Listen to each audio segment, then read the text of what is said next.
नमस्कार दोस्तों, स्वागत है आपका साइट फॉर वर्ल्ड के ऑफिशियल लर्निंग प्लेटफॉर्म पर, जहां स्टूडेंट्स और जॉब सीकर्स के लिए करियर, टेक्नोलॉजी और प्लेसमेंट से जुड़ी इंडस्ट्री ओरिएंटेड और प्रैक्टिकल नॉलेज दी जाती है।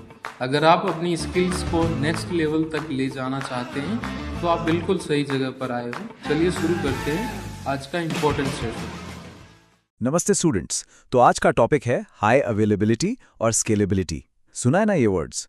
बेसिकली इसका मतलब है कि बड़ी बड़ी ऐप्स, सोचो नेटफ्लिक्स या अमेज़ॉन, हमेशा मतलब 24/7 ऑनलाइन कैसे रहती हैं, कभी क्रैश क्यों नहीं होती।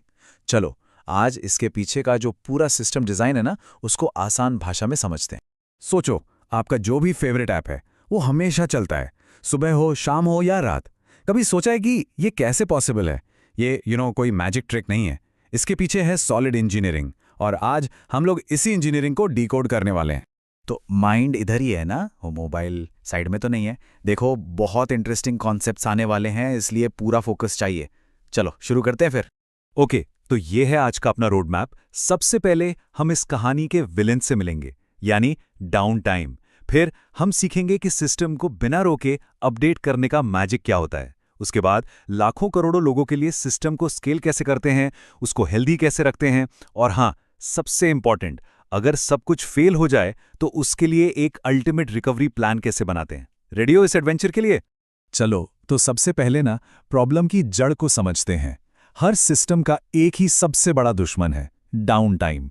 देखो, जब भी हम सॉफ्टवेयर अपडेट करते हैं तो पुराने तरीकों में क्या होता था, सर्वर को कुछ सेकंड्स के लिए ही सही पर बंद करना पड़ता था। और आज की ऑनलाइन दुनिया में एक सेकंड का डाउन टाइम भी आग लगा सकता है। It's that critical. तो सवाल यह है कि ये पुराने डिप्लॉयमेंट्स फेल क्यों होते थे? सिंपल है, जैसे ही सर्विस रीस्टार्ट की, ऐप बंद। डेटाबेस में कुछ चेंज किया तो पुराना कोड नए डेटाबेस से कनेक्ट ही नहीं कर पाता था। और अगर गलती से अपडेट में कोई बग निकल आया तो पुराने वर्जन पर वापस जाना यानी रोल बैक करना बहुत ही ज्यादा मुश्किल था। एक एक सेकंड के डाउन टाइम का मतलब है सीधा सीधा रेवेन्यू और रेपुटेशन का भारी नुकसान। ठीक है, ये समझ आ रहा है ना पुराने तरीकों में क्या क्या दिक्कत थी, क्योंकि अब हम इन्हीं प्रॉब्लम्स के सॉल्यूशंस की बात करने वाले हैं। सो फोकस बना के रखना। तो अब आते हैं सॉल्यूशन पर। इसका नाम है जीरो डाउन टाइम डिप्लॉयमेंट। इसको ना ऐसे समझो कि एक फॉर्मूला 1 कार फुल स्पीड में रेस ट्रैक पे दौड़ रही है और आप पिट स्टॉप में उसके टायर बदल रहे हो। कार रुकी भी नहीं। मैजिक लग रहा है ना? चलो देखते हैं ये होता कैसे है। इस मैजिक के 3 मेन तरीके हैं। सबसे पहला ब्लू ग्रीन डिप्लॉयमेंट। इसमें क्या होता है, हमारे पास 2 बिल्कुल एक जैसे एनवायरनमेंट्स होते हैं, एक ब्लू जो अभी लाइव है और एक ग्रीन जिसमें नया वर्जन है। जैसे ही ग्रीन रेडी होता है, हम सारा ट्रैफिक एक झटके में ब्लू से ग्रीन पर स्विच कर देते हैं। सिंपल। दूसरा है किनारी रिलीज। यहां नया वर्जन पहले सिर्फ मान लो 5% लोगों को देते हैं। अगर सब ठीक रहा तो 20%, फिर 50% और आखिर में सबके लिए। और तीसरा है रोलिंग अपडेट। इसमें अगर हमारे पास 100 सर्वर्स हैं तो हम एक एक करके उन्हें अपडेट करते हैं। अब देखो, हर स्ट्रैटेजी के अपने प्रोज एंड कॉन्स हैं। ब्लू ग्रीन में रोल बैक करना सुपर इजी है। कुछ गड़बड़ हुई, बस ट्रैफिक वापस ब्लू पर डाल दो। पर दो एनवायरनमेंट मेंटेन करने में रिसोर्सेज डबल लगते हैं, खर्चा बढ़ जाता है। कैनेरी में हमें रियल यूजर्स से फीडबैक मिलता है जो कि बहुत वैल्यूएबल है, पर इसके लिए आपका मॉनिटरिंग सिस्टम एकदम टॉप नॉच होना चाहिए। और रोलिंग अपडेट में रिसोर्सेज कम लगते हैं, बट अगर बीच में कोई प्रॉब्लम आ गई तो रोल बैक करना थोड़ा सा कॉम्प्लेक्स हो जाता है। तो इस स्टेप का पर्पस समझ आया? ये सब हम क्यों यूज कर रहे हैं? सिंपल सा गोल है कि बैकग्राउंड में पूरा का पूरा ऐप अपडेट हो जाए और यूजर को इसकी भनक तक ना लगे। है ना कूल? चलो ठीक है, अपडेट तो स्मूथली हो गया, जीरो डाउन टाइम। पर अब एक नई प्रॉब्लम आ गई। आपका ऐप हो गया वायरल। पहले 100 लोग आते थे, अब अचानक से 10 लाख लोग आ गए।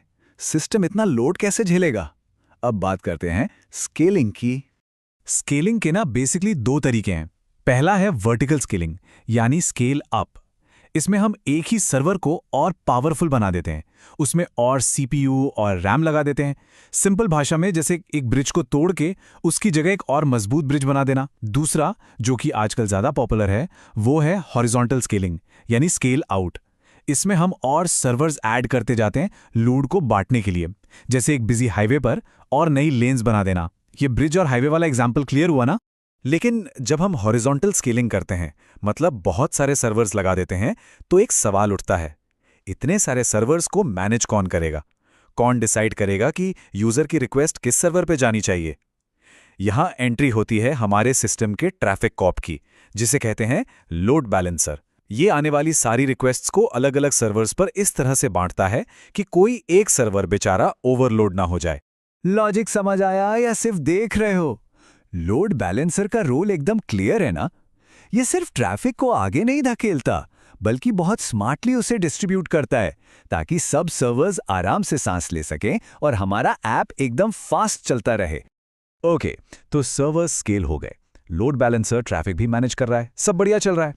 पर हमें ये कैसे पता चलेगा कि हमारे सारे सर्वर्स ठीक से काम कर भी रहे हैं या नहीं, कि वो हेल्दी हैं? बस इसी के लिए आते हैं ऑटोमेटिक सेल्फ चेकअप्स। तो ये हेल्थ चेक आखिर है क्या? ये एक बहुत ही सिंपल प्रोसेस है, जिसमें लोड बैलेंसर लगातार हर सर्वर से पूछता रहता है, हे, सब ठीक है? नई रिक्वेस्ट ले सकते हो? अगर सर्वर जवाब देता है यस, तो लोड बैलेंसर उसे ट्रैफिक भेजता है, और अगर सर्वर कोई जवाब नहीं देता, तो लोड बैलेंसर समझ जाता है कि कुछ गड़बड़ है और उसे थोड़ी देर के लिए ट्रैफिक भेजना बंद कर देता है। बेसिकली ये सिस्टम की पल्स चेक करता रहता है 24/7। ये हेल्थ चेक्स भी ना अलग अलग टाइप के होते हैं। एक होता है शैलो चेक, ये बस इतना देखता है कि सर्वर जिंदा है या नहीं। फिर होता है डीप चेक, ये थोड़ा और गहराई में जाता है, ये देखता है कि सर्वर के सारे दोस्त जैसे कि डेटाबेस वो भी ठीक से काम कर रहे हैं या नहीं। एक होता है प्रोबिंग, जिसमें एक नकली रिक्वेस्ट भेजकर पूरे सिस्टम का टेस्ट लिया जाता है। और आखिर में है पैसिव हेल्थ चेक, जो असली यूजर के ट्रैफिक को ही देखकर सर्विस की हेल्थ का अंदाजा लगा लेता है। चलो, अब आप क्या करोगे? सेशन पॉज करो और सोचो। अगर आप एक ई-कॉमर्स साइट बना रहे हो, तो इनमें से कौन सा हेल्थ चेक इस्तेमाल करोगे? शैलो, डीप या पैसिव? थोड़ा सोचो इसके बारे में। इसका कोई एक सही या गलत जवाब नहीं है। इट्स ऑल अबाउट कि आपके सिस्टम के लिए सबसे बेस्ट क्या है। और अब आते हैं सबसे क्रिटिकल हिस्से पर। मान लो हमने बेस्ट प्लानिंग की, सब कुछ परफेक्ट था, पर फिर भी कुछ बहुत बुरा हो गया। फॉर एग्जाम्पल, पूरा का पूरा डेटा सेंटर ही डाउन हो गया। बेसिकली डिजास्टर आ गया। अब क्या करेंगे? बस ऐसी सिचुएशन के लिए हमारे पास एक अल्टीमेट रिकवरी प्लान होना जरूरी है। क्योंकि जब ऐसी सिचुएशन आती है ना, तब सिर्फ एक सॉलिड पहले से टेस्ट किया हुआ प्लान ही आपको बचा सकता है। बिना प्लान के सब कुछ बस केओस है। हर डिजास्टर रिकवरी प्लान की जो फाउंडेशन है ना, वो 2 मैट्रिक्स पर टिकी होती है, आरटीओ और आरपीओ। आरटीओ का मतलब है रिकवरी टाइम ऑब्जेक्टिव, यानी डिजास्टर के बाद कितनी जल्दी सिस्टम को वापस ऑनलाइन लाना है, 5 मिनट में, 1 घंटे में। और आरपीओ मतलब रिकवरी पॉइंट ऑब्जेक्टिव, यानी कितना डेटा लॉस कंपनी बर्दाश्त कर सकती है। सिर्फ 1 सेकंड का डेटा या 1 दिन का डेटा? ध्यान से सुनो, ये आरटीओ आरपीओ सिर्फ डेफिनेशंस नहीं है, इनके बेसिस पर बड़ी बड़ी कंपनीज में सी लेवल डिसीजंस लिए जाते हैं। तो इसको सीरियसली समझना। एनर्जी बनी हुई है ना? रेडी हो नेक्स्ट स्टेप के लिए? ये लास्ट टॉपिक है, पर सबसे इंपॉर्टेंट। तो एक सॉलिड प्लान दिखता कैसा है? यहां 5 सिंपल स्टेप्स हैं। पहला, अपने आरटीओ और आरपीओ डिफाइन करो। दूसरा, एक डेडिकेटेड टीम बनाओ और कम्युनिकेशन प्लान रेडी रखो। तीसरा, सही टेक्नोलॉजी चुनो और हर चीज को डॉक्यूमेंट करो। चौथा, इंसिडेंट होने पर कौन क्या करेगा उसके सारे स्टेप्स लिख डालो।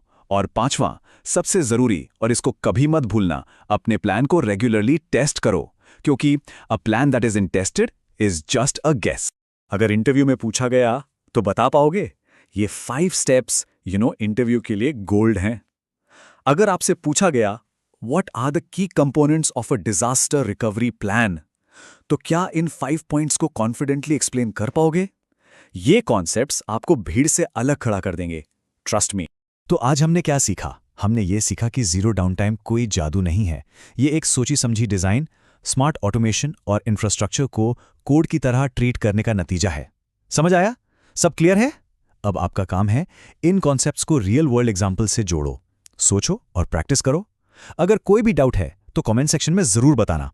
नेक्स्ट सेशन में हम इससे भी इंटरेस्टिंग टॉपिक देखेंगे। All the best, keep. हमारे चैनल को सब्सक्राइब कीजिए और वीडियो को अपने दोस्तों के साथ शेयर जरूर कीजिए। कमेंट सेक्शन में अपना डाउट या नेक्स्ट टॉपिक लिखना मत भूलिएगा।